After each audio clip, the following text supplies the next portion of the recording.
momento saudar a todos os que nos acompanham com a graça e a paz do nosso bendito e Senhor Jesus Cristo. Que este seja mais um momento em que Deus, na infinita graça e misericórdia dele, possa falar ao nosso coração, possa aperfeiçoar a nossa fé e a nossa esperança no nosso bendito e glorioso Salvador Jesus Cristo. E que ele faça isso nos enriquecendo com o aprendizado e a aplicação da palavra dele aos nossos corações. Que Deus possa estar com você neste momento, com a sua família, e que em toda reverência e temor você possa neste momento aprender mais da palavra do Senhor juntamente conosco. Nós vamos estar orando neste momento, pedindo a direção do Senhor, pedindo que o Espírito Santo possa nos conduzir de forma gloriosa neste momento de adoração ao Senhor. Então, onde você está, curve neste momento a sua cabeça, feche os seus olhos para maior reverência e ore junto comigo.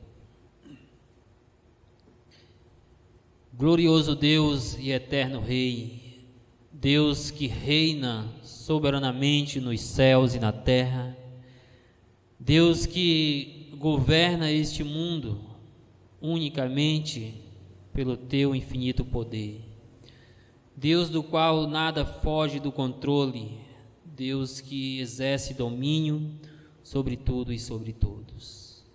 Neste momento, ó Pai, nós nos curvamos diante do Senhor em oração, adentrando a Tua presença por meio do acesso que nos foi concedido pelo nosso Senhor Jesus Cristo, para assim pedir, ó Deus Santo, que o Senhor, por meio do Espírito Santo, nos conduza neste culto de adoração ao Senhor. Tira, ó Pai, neste momento de nós qualquer coisa que possa atrapalhar, possa servir de barreiras para maior concentração, para maior reverência e aprendizado da Tua palavra, Deus. Pai, que os hinos que vamos cantar sejam hinos que venham de um coração adorador, sejam palavras, ó Deus, que reflitam verdadeiramente um coração sincero, contrito e quebrantado, que deseja adorar ao Senhor na beleza da Tua santidade. Neste momento eu peço que o Senhor fale com cada um de nós, fale, ó Deus Santo, com o Teu povo, a Tua igreja, fala, ó Deus, com outros que estarão a nos ouvir neste momento ou em um momento posterior, que a Tua palavra, Senhor, possa penetrar no mais íntimo do ser destas pessoas e cumprir o propósito para o qual o Senhor assim há de designá-la, ó Pai. Nos abençoe neste momento, em nome de Jesus Cristo. Amém. Louvado seja o nome do Senhor. Nós vamos dar continuidade neste momento, adorando a Cristo Jesus, exaltando ao Senhor, por meio não apenas das nossas vozes, mas também do nosso coração, cantando para o louvor da glória do nosso Redentor. Vamos cantar com o nosso irmão Wilner. Graças e paz, irmãos. Vamos adorar o nosso Senhor com o cântico 329 do Canto Cristão. Conta as bênçãos.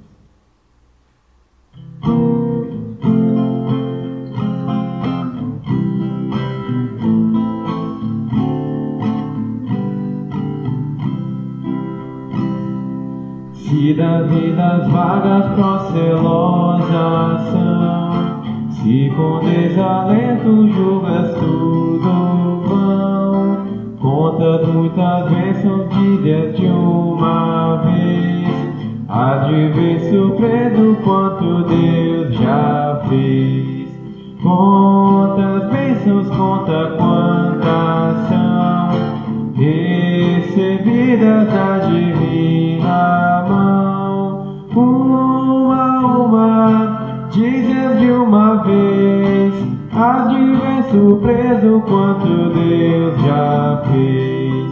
Tens acaso mágoas te Deus lhe dar? É a cruz pesada que tens de levar.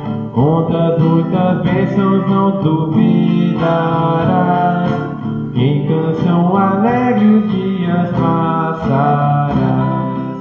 Contas bênçãos, conta quantas são, recebidas da divina mão. Uma, dizes de uma vez, hás de ver surpreso quanto Deus já fez. Quando vires outros com seu ouro e bens, lembra que tesouros prometidos tens. Nunca os bens da terra poderão comprar a mansão celeste que tu vais morar. Conta as bênçãos, conta quantas são, recebidas da divina mão. Uma, dizes de uma vez, hás de ver surpreso quanto Deus já fez. Seja teu conflito frágil ou fortificado, não te desanimes, Deus por cima está. Seu divino auxílio minorando o mal, te dará consolo e paz celestial. Contas bênçãos, conta quantas são, recebidas da divina mão.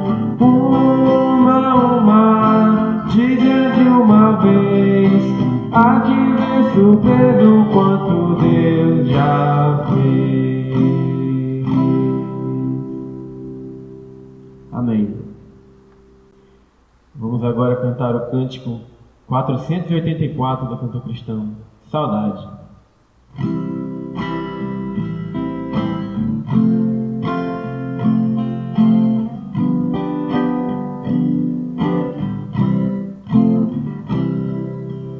Da linda pátria estou muito longe, triste eu estou. Eu tenho de Jesus saudade, quando será que vou? Passarinhos belas flores querem me encantar. Oh, bons terrestres esplendores, não quero aqui ficar.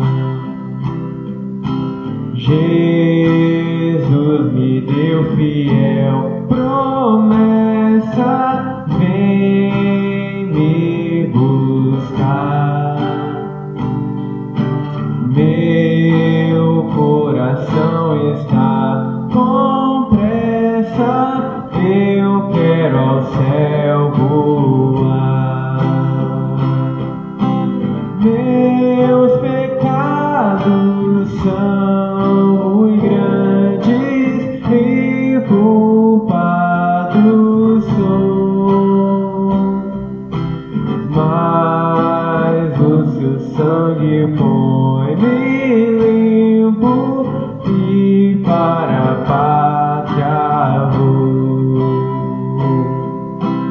Qual filho de seu lar saudoso eu quero ir.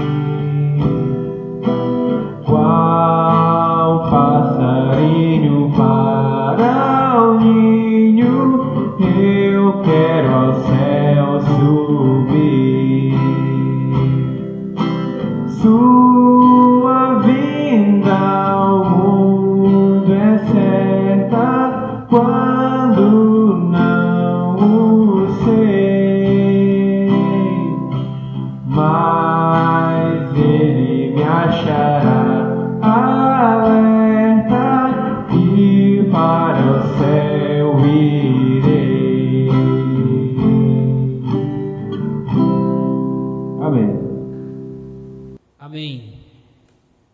louvado e exaltado seja o nome do nosso Senhor Jesus Cristo. Que a nossa gloriosa esperança de fato esteja na nossa morada celeste. Vamos neste momento, irmãos, abrir mais uma vez a palavra do Senhor. E antes de nós lermos, nós vamos mais uma vez orar, pedir que Deus nos ajude nesse momento de estudo. Primeira carta do apóstolo Pedro, capítulo 1, versículos 1 e 2 apenas. Abra a sua Bíblia e mantenha ela aberta com você durante o nosso estudo desta noite. Tá? Sempre pedimos isso aos irmãos.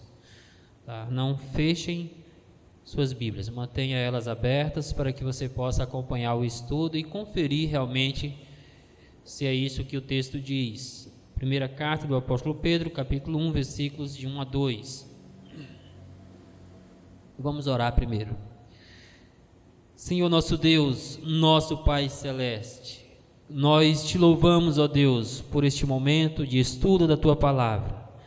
Te louvamos, Deus Santo, pela liberdade que nós temos de abrir a Palavra do Senhor, de lê-la e estudá-la, ó Deus querido, enquanto outros irmãos nossos estão sendo perseguidos mundo afora e estão sendo assim, ó Deus, privados deste grande privilégio, ó Pai. Nós não somos melhores do que estes.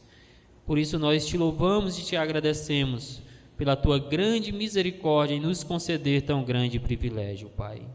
Nós suplicamos que na Tua graça o Senhor possa, ó Pai querido, nos abençoar neste momento de estudo das Escrituras, aplicando ela aos nossos corações, Senhor. Nós oramos em nome de Jesus Cristo. Amém. Lembrando que hoje pela manhã nós estudamos alguns aspectos introdutórios desta carta, tá? E caso você não tenha acompanhado, eu peço que você possa em seguida, tá? Não agora neste momento, mas em outro momento oportuno, você possa ir aí ao nosso canal do YouTube, possa assistir a introdução que nós fizemos a essa carta, porque isso vai ser de grande valia para o seu aprendizado, para o seu acompanhamento em estudos futuros dessa carta, compreendendo o contexto, o que está por trás desta carta, quem escreveu, por que escreveu, as características peculiares que ela tem, as ênfases que a carta contém, e ali também algumas razões que nós alistamos, pelas quais são importantes para estudarmos esta carta. Então, o meu pedido a você é que, se você não acompanhou o culto desta manhã, em momento oportuno, vá no nosso canal e assim possa assistir, tá bom? Isso vai ajudá-lo no decorrer dos nossos estudos. Na noite de hoje nós vamos estudar apenas os 2 primeiros versículos desta carta. Tá? São 2 versículos apenas, mas tão ricos em conteúdo que nos será um desafio expô-los em tempo propício aos irmãos.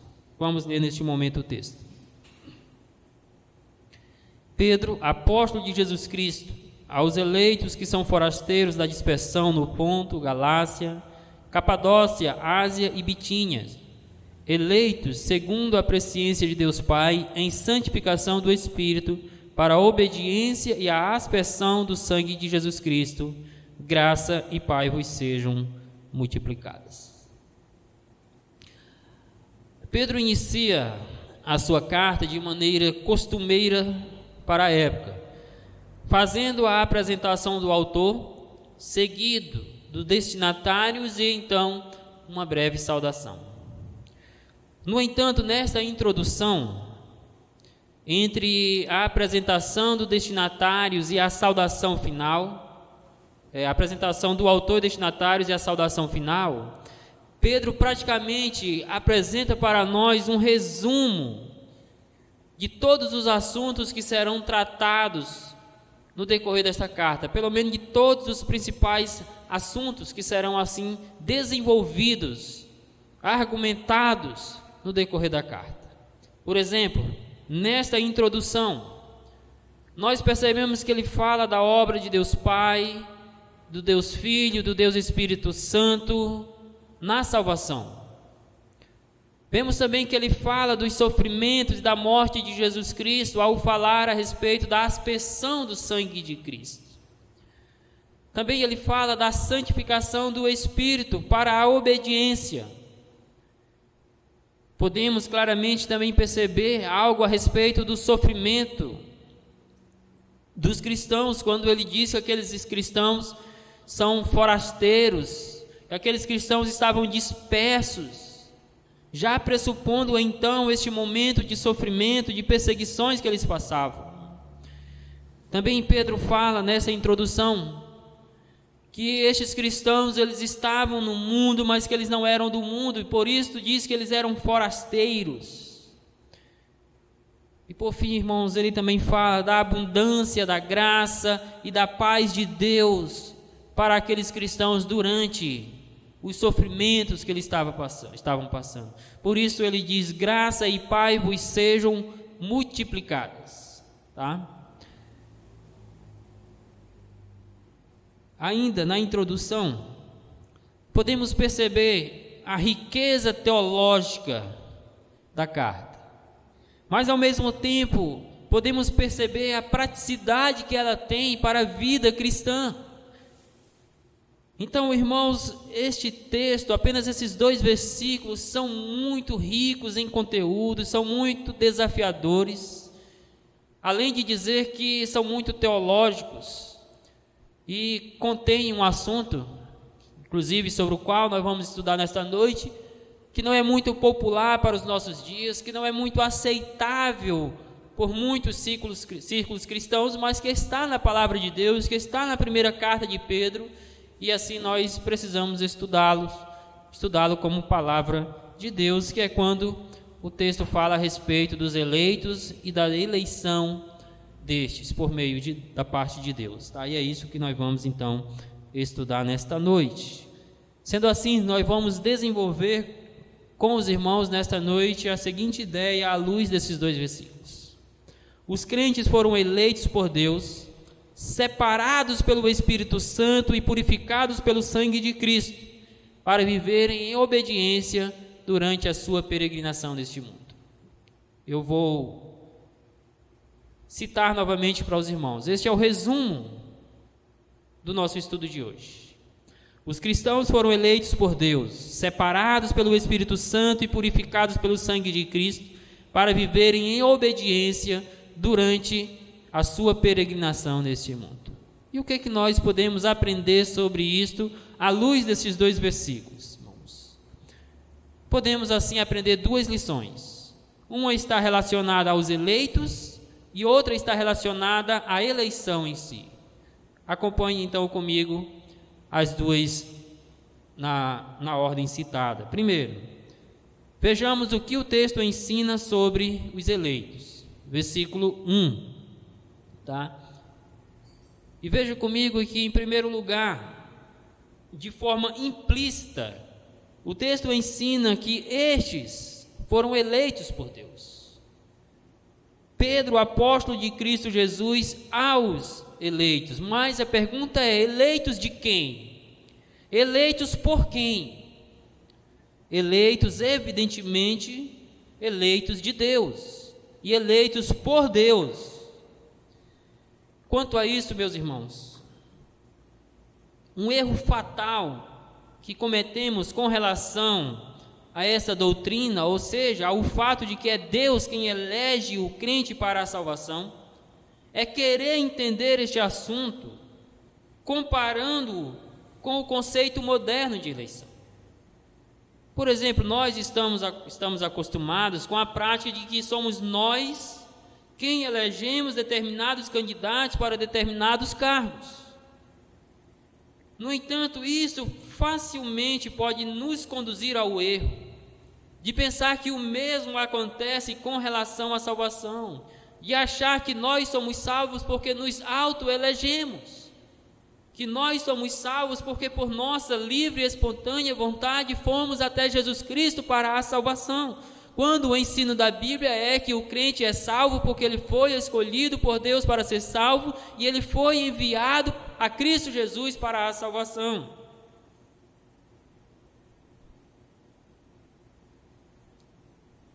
Semelhantemente,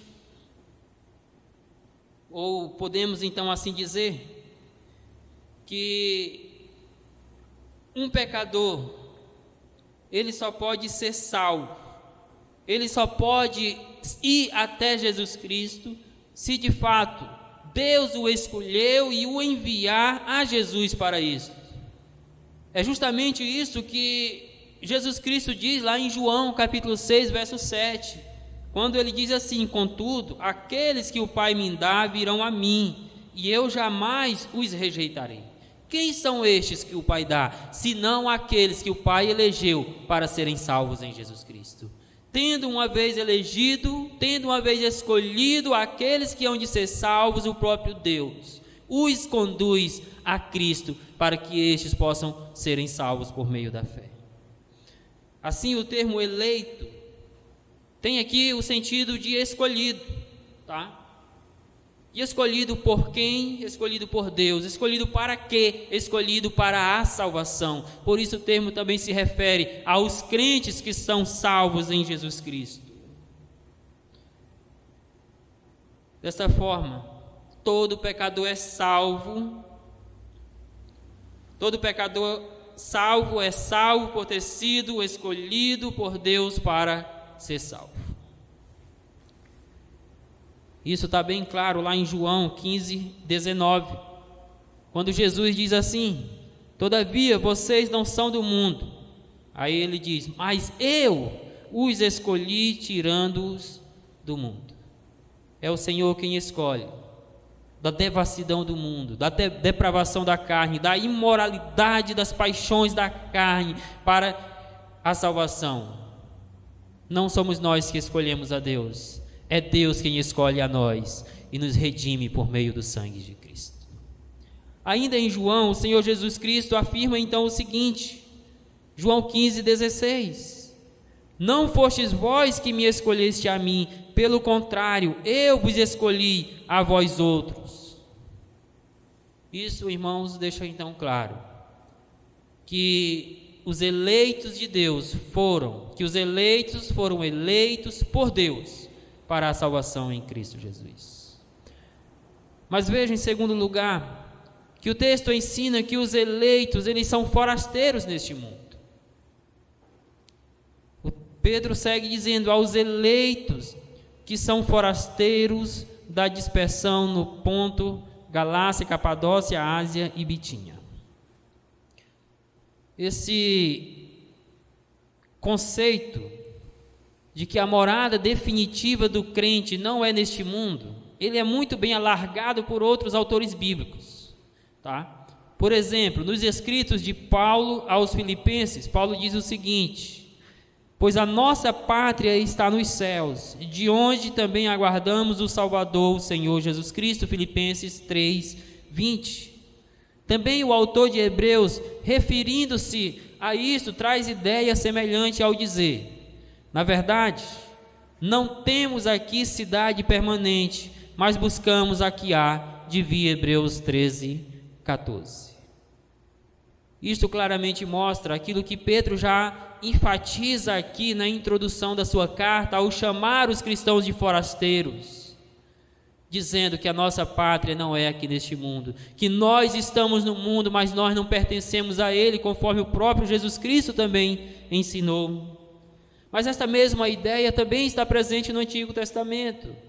O salmista diz o seguinte: sou peregrino na terra, não esconda de mim os teus mandamentos. Salmo 119, versículo 19. Portanto, irmãos, Pedro não está sozinho ao afirmar que nós somos forasteiros, ao ensinar que a nossa cidadania não é deste mundo. E para compreender isso, ele usa esse termo, então, forasteiro. E esse termo descreve pessoas que são residentes temporários de um país e que não têm ali uma morada física definitiva, tá? Ou seja, forasteiro aponta para alguém que está residindo num país, mas que tem raízes profundas em outro país, que é a sua terra natal. Nós podemos ilustrar isso pensando em muitos estudantes que saem do seu país, por exemplo, saem do Brasil, para estudar, a exemplo, nos Estados Unidos, na Inglaterra, na Alemanha e outro país que seja. Eles estão ali como residentes. A cidadania deles não é americana, não é inglesa, não é alemã, a cidadania deles é brasileira. Eles estão ali como residentes temporários e não como residentes definitivos. Pedro, ao nos chamar de forasteiro, está dizendo que nós estamos residindo neste mundo temporariamente, mas que as nossas raízes não estão neste mundo, que a nossa morada definitiva como eleitos de Deus não é neste mundo, é na pátria celestial. Essa mesma ideia é realçada pelo próprio Senhor Jesus Cristo no verso 16 de João 15. Nós já lemos, mas agora eu quero citar para os irmãos, na verdade, João 15, 19. Jesus diz assim: se vós fosseis do mundo, o mundo amaria o que é seu. Como todavia não sois do mundo, pelo contrário, dele vos escolhi, por isso o mundo vos odeia. Pedro está escrevendo para um grupo de cristãos que são odiados pelo mundo, que são hostilizados pelo mundo, e segundo o Senhor Jesus Cristo, é porque eles não são deste mundo, eles estão no mundo, mas como forasteiros, eles não pertencem ao mundo. Portanto, irmãos, como forasteiros que somos, não podemos viver como se pertencêssemos a este mundo. Não podemos criar raízes neste mundo, como se a nossa morada definitiva fosse aqui. É lamentável, mas nós vemos hoje em dia muitos cristãos vivendo como se a vida deles se definissem a este mundo. Eles estão buscando criar todo tipo de raízes com o mundo, eles estão tentando criar verdadeiros patrimônios aqui neste mundo, como se a sua morada fosse aqui. E Pedro está dizendo: não, nós somos forasteiros, nós somos pessoas que estão residindo temporariamente aqui neste mundo, e por isso não podemos criar raízes nele, porque a nossa morada definitiva é na pátria celestial. Entenda, você está no mundo, mas não é do mundo, por isso você não pode amar o mundo nem as coisas que ele oferece. Mas em terceiro lugar, veja o que o texto ensina, que os eleitos eles estão espalhados no mundo hostil à sua fé. Pedro diz: são forasteiros, esses eleitos são forasteiros da dispersão no Ponto, Galácia, Capadócia, Ásia e Bitínia. Aqui o apóstolo descreve seus leitores não apenas como forasteiros, mas forasteiros da dispersão ou da diáspora. Com a palavra dispersão, Pedro tem em mente a diáspora ou a dispersão judaica, em que o povo judeu foi espalhado por outros países, quer seja porque estavam sendo perseguidos por causa da fé, quer sejam por interesses pessoais. O fato é que houve no judaísmo uma dispersão para o povo, e este povo foi morar em outros países, ou seja, eles passaram a viver como estrangeiros residentes em outros países. No entanto, a sua pátria era judaica. Assim, a palavra dispersão é usada para se referir a todo judeu que morava fora da Palestina, que não morava, por exemplo, na Palestina, que não morava em Jerusalém. Todos estes eram chamados de dispersos. Mas tem um detalhe: mesmo vivendo em terras estrangeiras, estes judeus eles estavam com o coração ligados à sua terra natal. Eles mantinham aceso no coração uma esperança de que um dia aquele povo disperso novamente seria reunido na Palestina, seria reunido em Jerusalém. E Pedro usa este termo, para descrever que os seus leitores estão espalhados por estes lugares do mundo, em específico aqui os seus leitores no ponto Galácia, Capadócia, Ásia e Bitínia, mas de acordo com 1 Pedro 6,5, havia outros cristãos espalhados por todas as partes do mundo. Os crentes estavam dispersos no sentido de que estavam espalhados por todos os países do mundo. Ainda assim, cada um deles deveria manter no coração a chama, a esperança e o desejo de um dia serem todos reunidos como o povo de Deus na pátria celestial, irmãos. Mas também por meio deste termo, dispersão, Pedro antecipa para nós o quanto seus leitores estavam sendo provados, estavam enfrentando sofrimentos por causa da sua fé. Nós bem sabemos, lá em Atos, no início do livro de Atos, que ali houve uma dispersão por parte dos cristãos, que houve uma grande perseguição que inclusive resultou na morte de Estevão, e que a partir daquele momento os cristãos eles foram dispersos para outras localidades por conta das perseguições. Então essa palavra dispersão também traz para nós um contexto de perseguição, um contexto de sofrimento. E Pedro está dizendo: vocês estão dispersos pelo mundo. E neste mundo, olhando para as palavras de Jesus em João 15, vocês passarão por aflições, vocês passarão por sofrimento, irmãos. É justamente por este contexto de perseguições que está por trás também dessa palavra dispersão, de sofrimento, que Pedro saúda os seus irmãos de forma diferenciada da maioria dos demais escritores do Novo Testamento, quando ele diz: graça e paz vos sejam multiplicadas.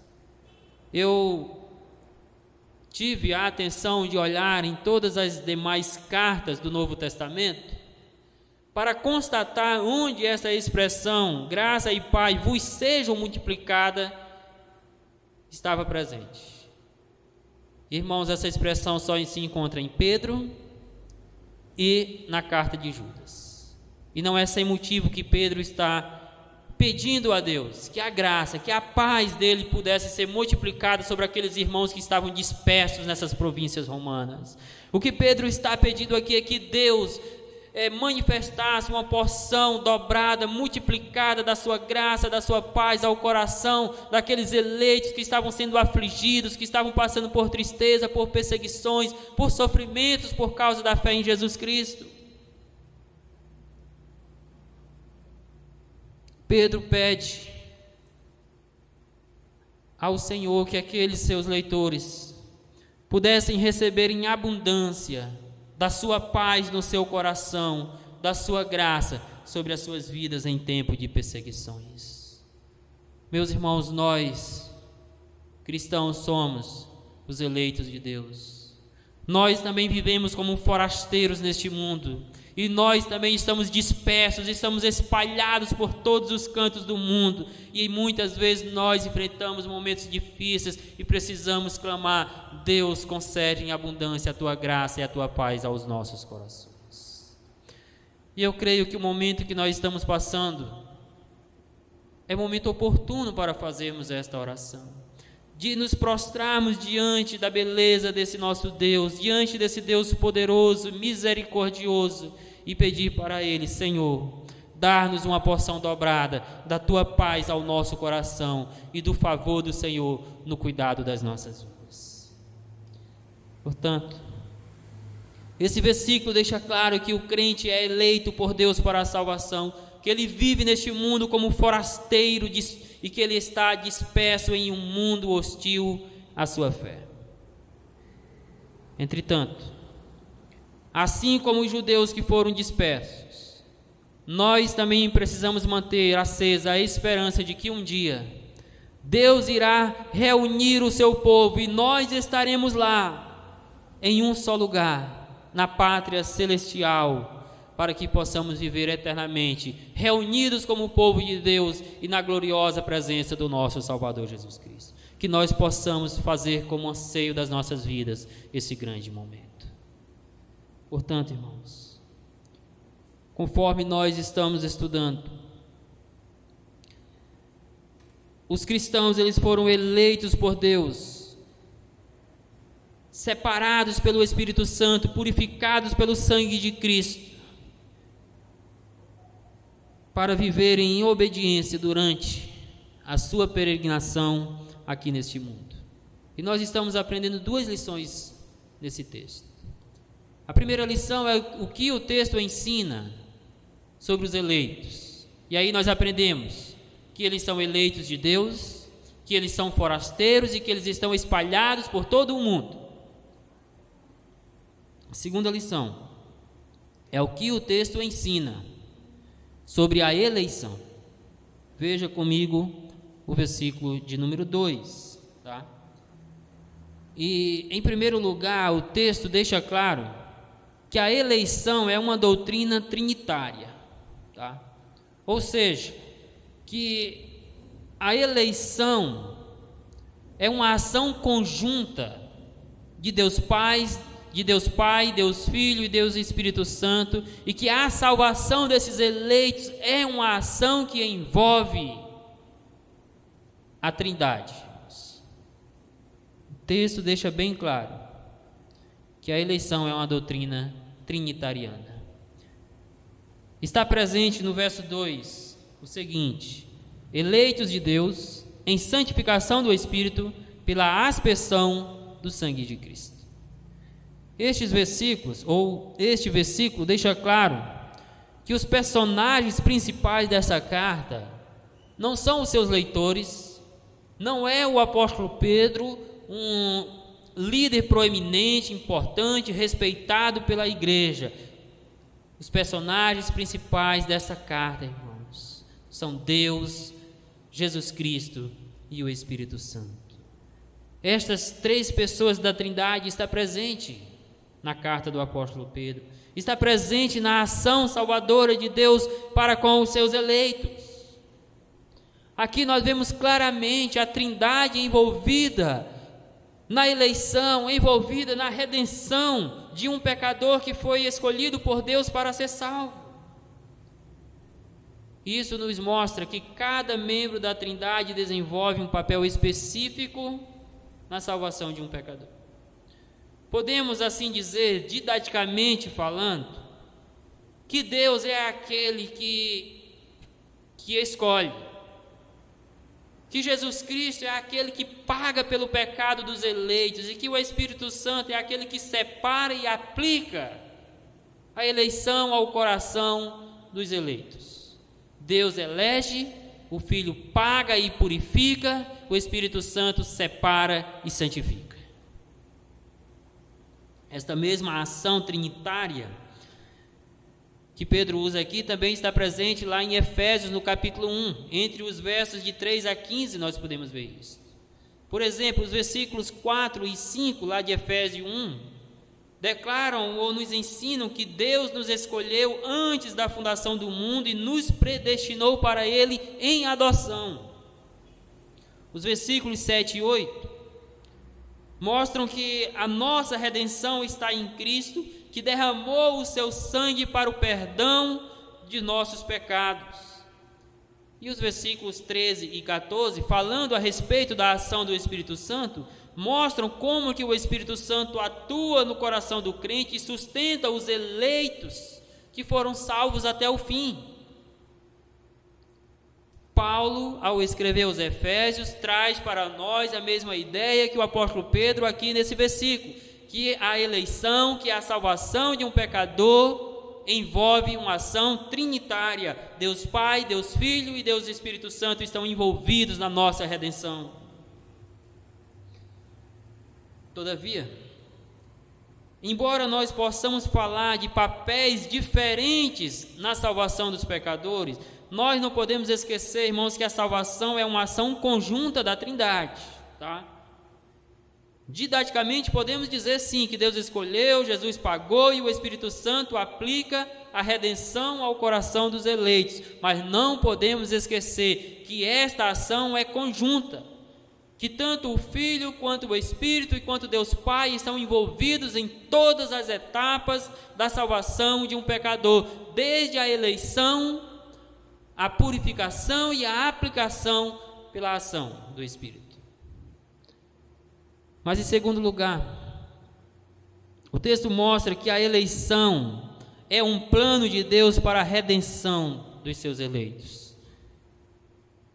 Pedro diz assim: eleitos segundo a presciência de Deus. E nós estamos aqui diante de uma declaração, de um ensino do apóstolo Pedro, que, se for entendido errado, pode se tornar uma facada na doutrina da soberania de Deus na salvação, que é quando ele diz eleitos segundo a presciência de Deus. Sendo que a palavra presciência também tem o sentido de conhecimento prévio, tá? Alguns argumentam que Deus escolheu determinados pecadores para a salvação, porque Deus viu de antemão que estes pecadores creriam em Cristo. Desta forma, a salvação não se fundamenta na soberania de Deus na eleição, mas numa possível fé futura que Deus viu que eles teriam. Mas isso, meus queridos irmãos, além de ser uma afronta à soberania de Deus, além de ser uma afronta na ação trinitária para a salvação dos pecadores, também deixa alguns impasses para aqueles que pensam desta maneira. Por exemplo, achar que Deus escolheu baseados na presciência e não na sua soberania, não no conselho da sua vontade trinitária. Dizer, meus irmãos, que a fé antecede, ou pensar dessa forma, é dizer que a fé antecede a eleição. Então, para quem pensa assim, para quem pensa que Deus escolheu baseado na sua presciência, na sua capacidade de ver o futuro antes que ele aconteça, significa aceitar que a salvação é pelo mérito e não pela graça. E que mérito é este? O mérito de uma possível fé. Se Deus escolheu alguém para ser salvo, porque Deus viu que ele teria fé, então a salvação não é pela graça, a salvação é pelo mérito da fé que ele teria. Isso traz um grande problema para quem quer defender a eleição por base na presciência, irmãos. Como explicar que a salvação é pela graça se pensar dessa forma? Não tem como. Um outro problema é que isso tornaria a salvação impossível, tá? Se você disser que Deus escolheu por causa da presciência, porque Deus viu que você teria fé há milhares de anos depois, isso torna impossível a sua salvação, porque em nenhum lugar da Bíblia você vai encontrar que o pecador tem fé no seu coração. Em nenhum lugar da Bíblia você vai encontrar que a fé que salva o pecador está nele ou vem dele. Então, que fé é essa que Deus veria se ele nem sequer tem fé? O que a Bíblia ensina é que a salvação é pela graça mediante a fé, mas que a fé é um dom de Deus, ou seja, que a fé é um presente de Deus, é uma dádiva de Deus ao coração daqueles a quem ele elegeu. Mas um terceiro impasse é que isto iria reduzir, irmãos, um terceiro impasse é porque teriam que conceber a ideia de que em algum momento o futuro foi desconhecido de Deus. Eles teriam que aceitar isso, porque a eleição pela presciência se torna a eleição por base, tá, de uma presciência passiva, que tão somente conhecia o futuro, mas isso significaria dizer que em algum momento Deus não conheceu este futuro. São alguns impasses. Mas para eliminar esses conflitos, o que é que nós devemos fazer? Certamente nós devemos ir às Escrituras desprovidos dos nossos pressupostos, desprovidos do nosso pré-conhecimento que achamos que temos sobre estes ensinos. E devemos então entender corretamente esta expressão presciência de Deus à luz do contexto da palavra, à luz do contexto das Escrituras. E aí, eu digo para você o seguinte, que de fato a palavra presciência, ela tem esta configuração de um conhecimento antecipado de alguma coisa, de conhecer o futuro, mas que ela não se reduz a isso. A palavra presciência vai além de conhecer o futuro, ela inclui a ação ativa e efetiva do que vai acontecer. Ou seja, Deus não apenas sabe quem seria salvo, mas Ele determinou os meios para que isso acontecesse. E esse meio que Ele usou foi escolhê-los para a redenção, para a salvação, sem que nada houvesse neles para merecer. Este mesmo termo, presciência, é usado pelo apóstolo Pedro neste mesmo sentido, tá? De não simplesmente conhecer o futuro, mas determinar o que vai acontecer antes de acontecer, pelo apóstolo Pedro ao se referir à morte de Jesus.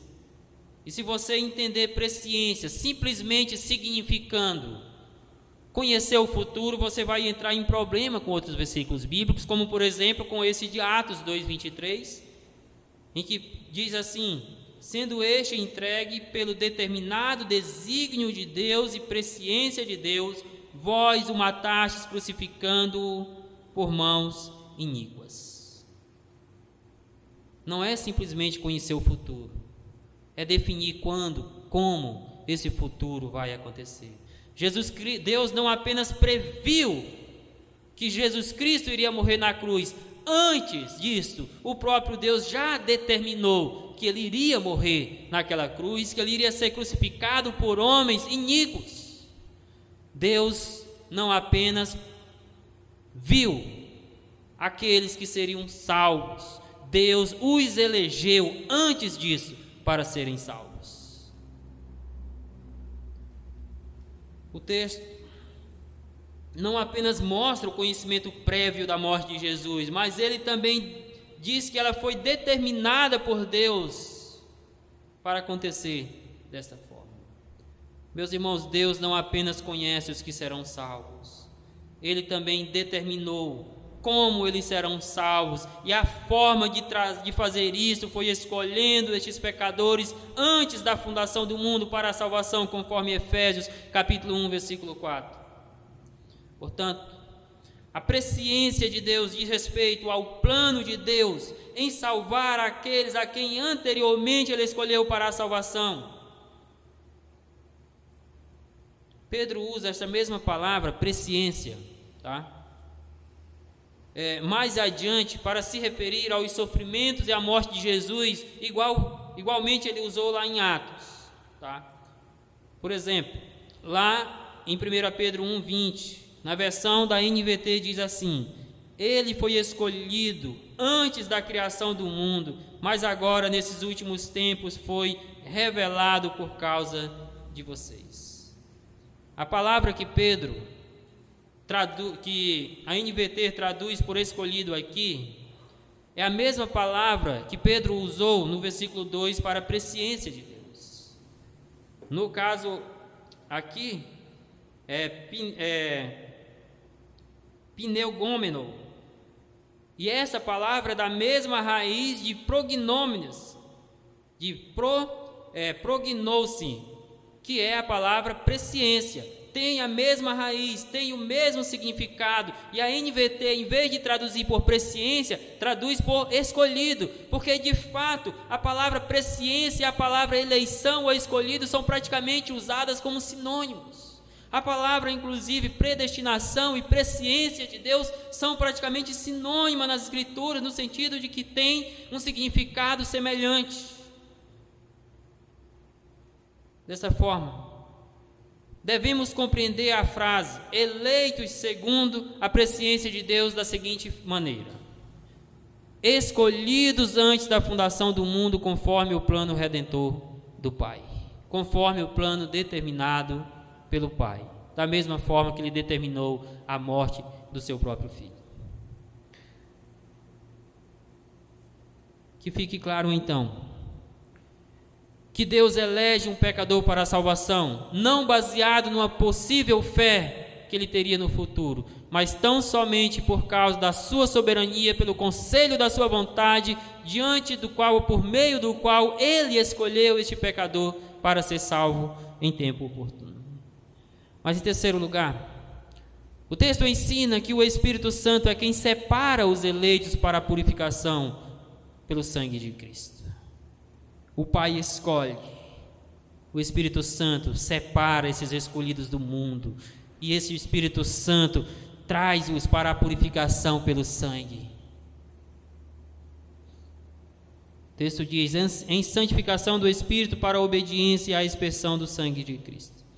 A NVT traduziu esta frase da seguinte forma: o Espírito Santo os santificou para a obediência e a expiação pelo sangue de Jesus.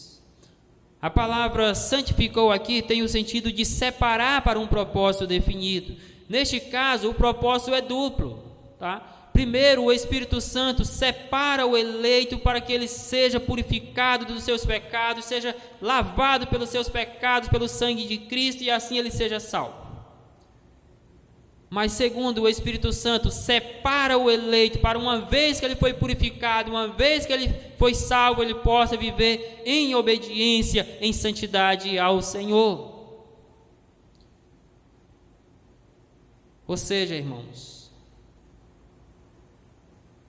Deus elege, mas para que este eleito seja salvo, seja perdoado dos seus pecados, o Espírito Santo o separa do mundo, o remove do mundo, para que ele assim possa experimentar a purificação por meio do sangue de Jesus Cristo.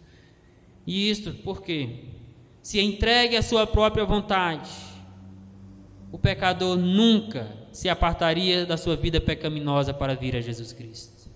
Por isso, o Espírito precisa tirar esse eleito do mundo e trazê-lo para o perdão dos seus pecados em Cristo Jesus. Em outras palavras, por isso o Espírito Santo precisa aplicar a mensagem de redenção ao coração dos eleitos para que eles sejam redimidos. E uma vez que o Espírito Santo faz isto, ele continuará operando na vida destes eleitos para que eles vivam em obediência à verdade da palavra de Deus.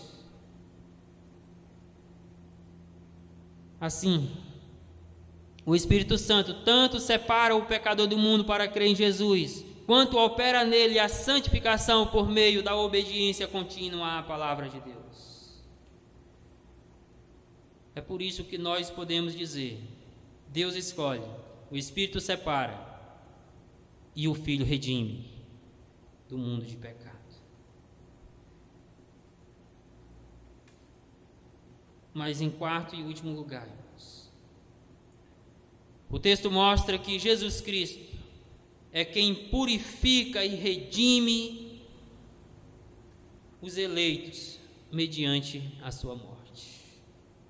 O texto segue dizendo, tá? Em santificação do Espírito, ou seja, separados pelo Espírito para a obediência e a aspersão pelo sangue de Jesus.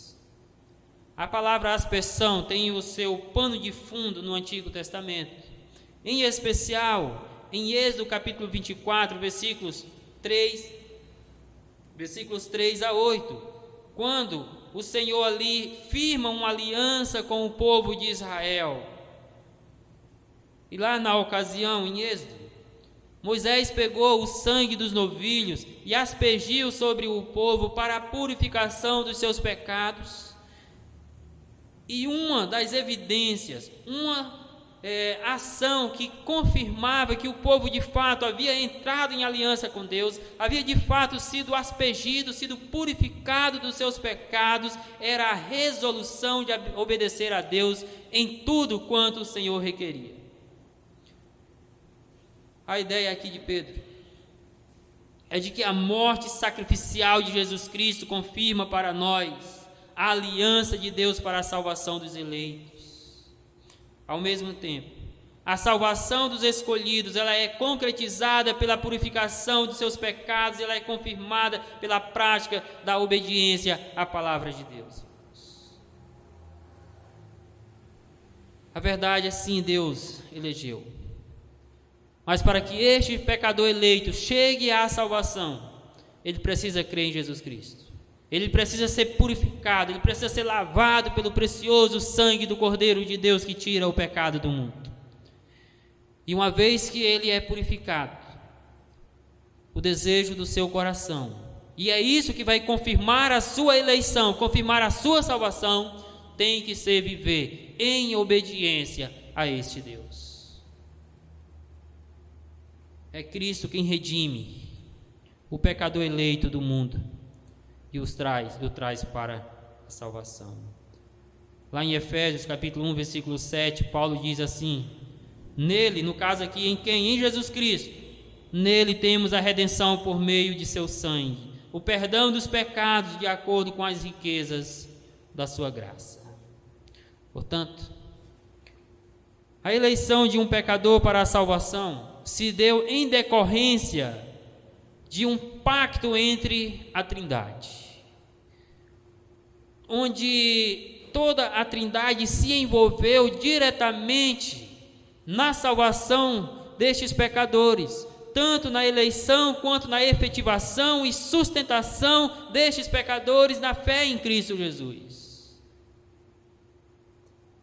Por isso, assim, já afirmamos que Deus Pai escolheu os que serão salvos, que o Espírito Santo os separa, e que Cristo Jesus pagou pelos seus pecados e os purifica dos seus pecados, e estes viverão em santidade pela ação do Espírito Santo. Então, meus irmãos, estudamos que os crentes foram eleitos por Deus, separados pelo Espírito Santo e purificados pelo sangue de Cristo, para viverem em obediência durante a sua peregrinação neste mundo. E o texto nos ensinou isso por meio de duas lições. Primeiro, o que nós aprendemos sobre os eleitos. Aprendemos que eles são eleitos de Deus e por Deus, que eles são forasteiros neste mundo, que eles estão espalhados, estão dispersos por todo o mundo. E também o que o texto nos ensinou sobre a eleição dos eleitos. E nós aprendemos que a eleição é uma ação trinitária. Aprendemos que é Deus quem elege o pecador.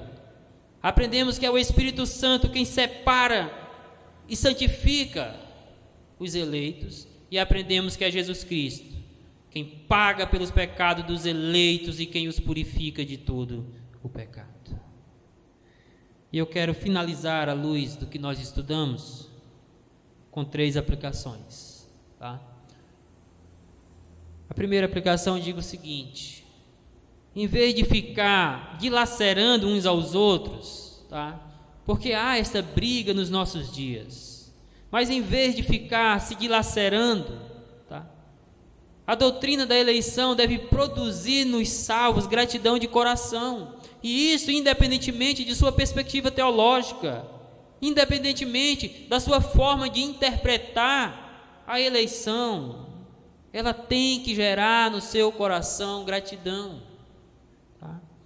O mais importante não é se você é arminiano, não é se você é calvinista, o importante é se você é salvo, e se você é salvo, você foi salvo porque é um eleito de Deus, e se você foi eleito, você tem que viver em santidade. Ninguém é salvo por conta da compreensão teológica, embora isso vá sim trazer algumas implicações práticas na vida cristã, mas nós somos salvos pelo precioso sangue de Jesus Cristo, irmãos. Nós fomos salvos porque somos separados do mundo para crer no Senhor. Nós fomos salvos porque Deus nos chamou para a salvação. Então, em vez de ficar se dilacerando, em vez de ficar causando contendas, inclusive nas igrejas, encha o seu coração de gratidão a Deus, porque este Deus rico em misericórdia salvou a sua vida, salvou a sua alma. Por isso eu digo ainda, em vez de ficar questionando a justiça de Deus, porque a razão de muitos não aceitarem conforme estes ensinos, a doutrina da eleição, é porque eles questionam a justiça de Deus, é porque eles acham que Deus é injusto por ter escolhido uns e outros não para a salvação. Em vez de ficar questionando a justiça de Deus, agradeça ao Senhor por Ele ter te escolhido do mundo para a salvação em Jesus Cristo. Gratidão no coração tem que estar presente no coração dos que foram salvos por Cristo Jesus, independente se ele entende a doutrina da eleição na perspectiva apresentada aqui. A segunda aplicação é a seguinte: é inaceitável, e eu até diria, é impossível que alguém tenha sido salvo, que alguém seja habitado pelo Espírito Santo e não tenha a sua vida caracterizada pela prática da obediência à palavra de Deus. Em outras palavras, é impossível que um eleito de Deus não viva na prática da justiça, na prática da santidade e piedade cristã, ainda que afligido por muitos sofrimentos, conforme nós vimos hoje de manhã. E aí nós temos que trazer algumas coisas em mente para vivermos esta santidade. Para isso, precisamos lembrar que nós não pertencemos a este mundo, que nós estamos nele, mas nós não pertencemos a ele. Por isso não devemos criar raízes nele, por isso não devemos amá-lo, por isso não devemos amar as coisas que ele nos oferece. Devemos lembrar ainda que Jesus Cristo morreu para purificar os nossos pecados. Então, manchar a nossa vida com o pecado é pisotear o precioso sangue do nosso Salvador Jesus Cristo. Também, meu irmão, não se esqueça que o aspecto prático e comprovatório da salvação é uma vida de obediência, é uma vida santa, porque santo é o nosso Deus. Por isso eu digo também a você: seja santo e se afaste de qualquer pessoa que, se dizendo crente, tem uma vida lambuzada pelo pecado. A terceira e última aplicação é a seguinte: independentemente de como você interpreta a doutrina da eleição, ela é bíblica. E isso você não pode questionar. Porque se você disser que essa doutrina não é bíblica, você tem que começar a rasgar as páginas da sua Bíblia. Inclusive, você vai ter que rasgar algumas páginas dessa primeira epístola de Pedro. Porque ela fala de eleição. Não só nos versículos iniciais, ela fala de eleição também no capítulo 2, por exemplo. Ela fala inclusive de eleição ao se referir a Jesus Cristo, dizendo que Ele é a pedra eleita de Deus para a nossa salvação, que Deus o elegeu, o escolheu para morrer na cruz pelos nossos pecados. Então, negar que a eleição é uma doutrina bíblica é algo muito sério. Você até pode divergir na maneira de interpretar, mas você não pode negar que ela é bíblica. E por ser bíblica, ela está presente tanto no Antigo Testamento quanto no Novo Testamento. Nós não temos aqui tempo de mencionar versículos que comprovam isso nos dois testamentos. Mas ela é uma doutrina bíblica. Inclusive, para você que é batista, a própria declaração doutrinária batista aceita a doutrina da eleição como sendo bíblica. O que há, por exemplo, na doutrina, na declaração doutrinária sobre este ensino da eleição, são divergências de interpretação.